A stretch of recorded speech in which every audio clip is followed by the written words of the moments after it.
Hey everyone, and welcome back to another video. And in this video, I'm going to show you how to set default bill payment terms on QuickBooks Online. Now this video is going to be particularly useful for individuals who have just gotten started with QuickBooks. How do you actually adjust the settings for your default bill payment terms anytime that you send a new invoice?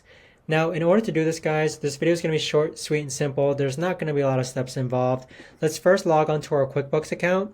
Then in the upper right-hand corner, you want to click on the gear icon. Next, you want to click on Account and Settings.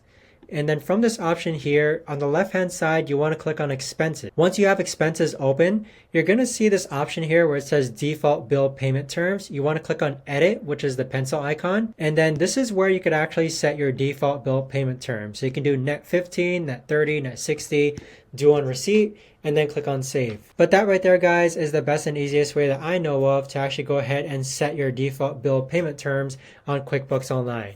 If you guys know of a better or easier way to actually do this, let me know in the comments down below. I would love to know. Thanks so much for watching, everyone, and I'll see you guys all in the next video.